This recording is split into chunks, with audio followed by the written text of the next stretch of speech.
everybody remembers the champions. The ones who hoist the trophy, the ones that get their championship ring, and a spot in the Hall of Fame. The best to ever do it. But who is the best to never win a championship? Well, that's what we're going to cover for today.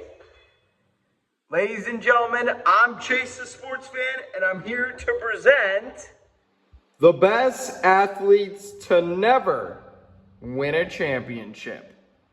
Now, here are the rules. I'm only including the 5 most notable athletes per league, such as the NFL, the NBA, the NHL, and the MLB.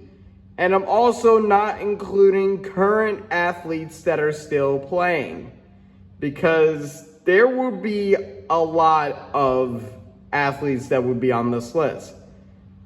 Plus, they still have time to win a ring, hopefully. And I'm only including the 5 most notable athletes. And there will be honorable mentions. Now, with all that out of the way, let's get to it. First up, we have NFL.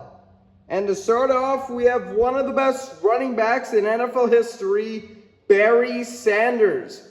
He was so incredibly dominant in the 1990s that he even won MVP in 1997. And he unfortunately had to retire early, but he earned his spot in the Hall of Fame as one of the best running backs of all time, so the dude deserves credit.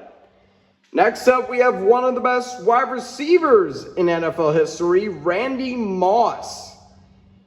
He was so incredibly good in his prime.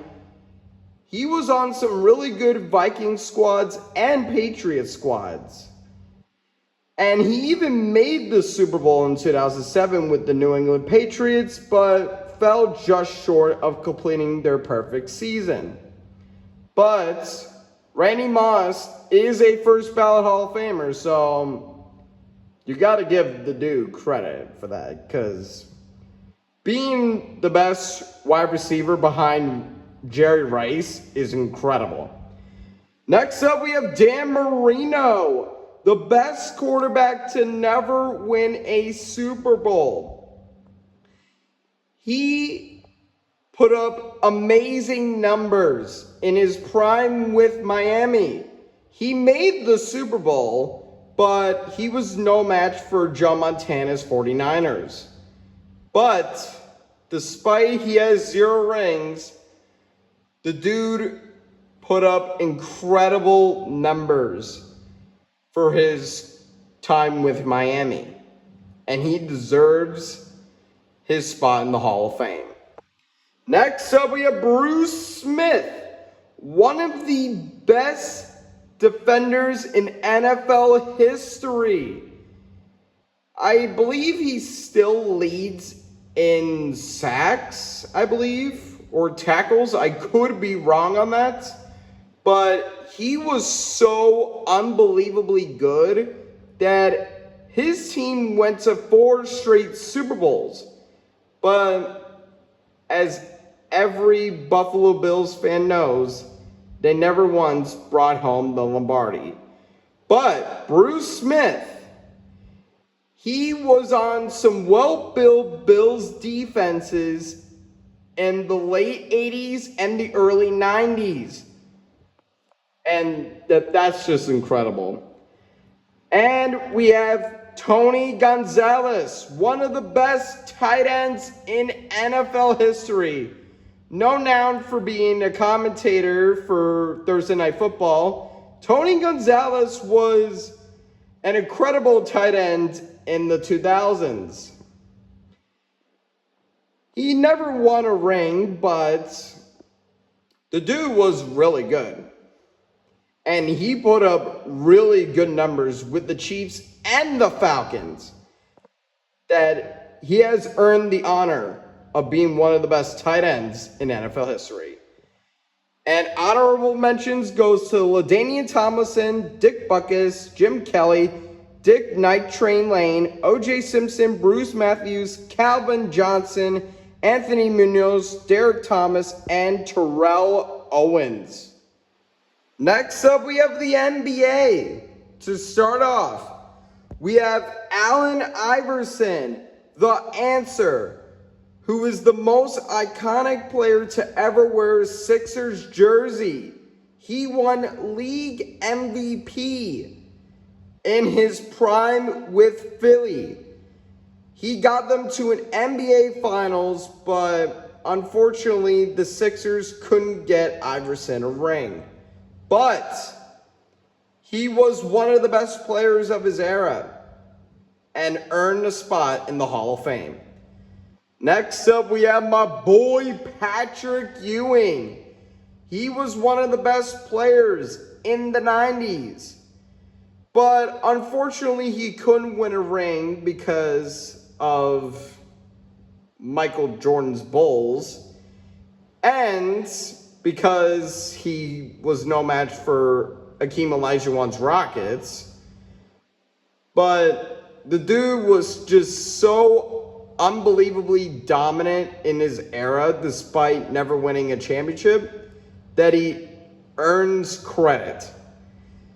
Next up, we have Charles Barkley, known nowadays for being a commentator on ESPN with Shaq, but during his career in the NBA, he was known for his trash talking more than his play, honestly. But the dude was so unbelievably good that he was on well-built teams anywhere he went. The Sixers, the Suns. He was just that good. But America's uncle, he was one of the best to never win it all. Next up, we have Karl Malone. Karl Malone is a really, really terrible human being, but as a basketball player, he is, unfortunately, one of the best NBA players of all time. But, unfortunately for Karl, he ran into MJ's Bulls in the finals twice in a row and lost both of them. But the dude was really, really good. He won 2 league MVPs in the 90s. And he was on some really good Jazz squads in the 90s. And last but not least, we have Steve Nash. He was a pretty underrated player in his era. He has won a few MVPs. But unfortunately for Nash, he couldn't get the Suns to a NBA Finals. But the dude has won a few MVPs. And he put up really good numbers with Phoenix. And he deserves credit for that. Honorable mentions goes to Reggie Miller, John Stockton, Elgin Baylor, George Gervin, Dominique Wilkins, Penny Hardaway, Alex English, Vince Carter, Tracy McGrady, and Carmelo Anthony. Next up, we have the MLB. To start off, we have Barry Sanders. He still holds the record for most MVPs in MLB history. He was so unbelievably dominant that I'm surprised he never won it all. But the dude has the most MVPs out of anyone. And he definitely earned his spot in the Hall of Fame. Next up, we have Ken Griffey Jr. He was one of the best players in the late 90s on the Seattle Mariners. But wouldn't he win a ring if injuries didn't derail his career? Probably, but we'll never know. Regardless, Ken Griffey Jr. is still one of the best MLB players to never win a championship. Next up, we have Tony Gwynn, one of the best hitters of all time, and the best player in San Diego Padres history. The dude was really, really good with the Padres. But unfortunately, like the others, he couldn't win a ring with the Padres, let alone get their first ring in team history. But the dude was still really good in his era. Next up, we have Ted Williams, one of the best Red Sox players in franchise history. I believe he is top 5 in home runs of all time. I could be wrong on that, maybe top 3. But the dude was incredibly good in the early years of the MLB. That he deserves credit where credit is due. And last but not least, Roy Halladay. He was one of the best pitchers in MLB history. And he was on some well-built Phillies teams in his tenure with the Phillies. And unfortunately, he couldn't win a ring, and he was tragically taken away from us way too soon in 2017. So, rest in peace, Roy. And honorable mentions goes to Ernie Banks, Ty Cobb, Iro Suzuki, Adrian Balkery, if I'm pronouncing that right, Mike Piazza, my boy Mike, Fergo Jenkins, Andre Dodson, and Andrew McCutchen.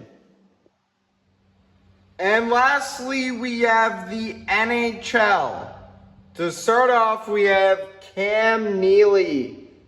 He was known for his extremely dirty hits when he played for the Bruins. And my goodness, I wouldn't want to get on his bad side if I was playing against him. All joking aside, Cam Neely was one of the most iconic players to ever wear a Bruins jersey. He put up really good numbers in Boston. Even though he is known nowadays for being one of the owners of the Boston Bruins, but his tenure with the Bruins was pretty amazing, honestly. Next up, we have Henrik Lundqvist.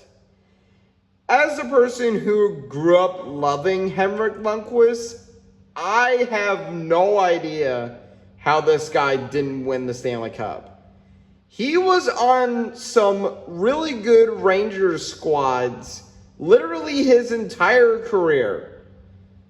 But alas, he couldn't win it all. The Rangers got close to winning the Stanley Cup with Lundqvist in 2014, but ran into the LA Kings and lost in overtime. It hurts. But Henrik Lundqvist was still one of the best goaltenders in his era. And he was the most iconic player to ever wear a Rangers jersey in the 21st century.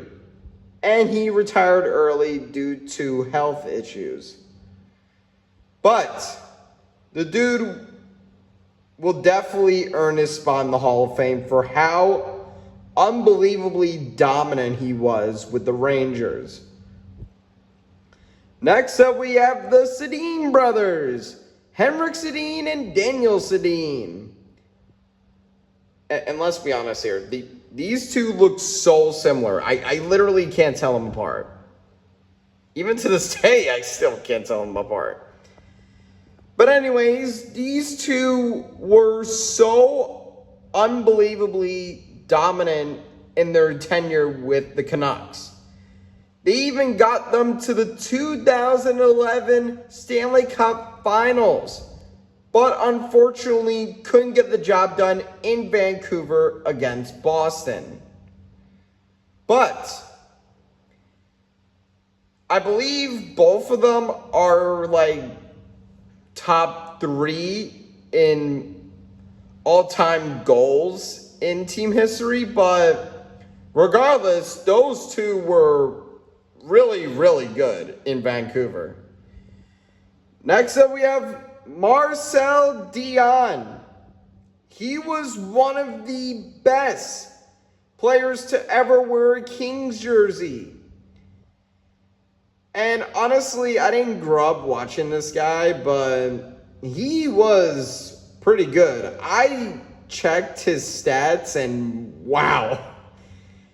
He accomplished a lot with the Kings. He unfortunately didn't win a Stanley Cup, but the numbers that he put up in LA, it's unbelievable. And he deserves a spot in the Hall of Fame for that, even though he already is. And last but not least, we have Jarome Iginla. One of the best players to ever wear a Flames jersey. He was unbelievably good in Calgary, Alberta. Wouldn't he have won a Stanley Cup with Calgary? Who knows? Probably not. But he had an amazing career that he deserves credit for bringing amazing memories for the Flames.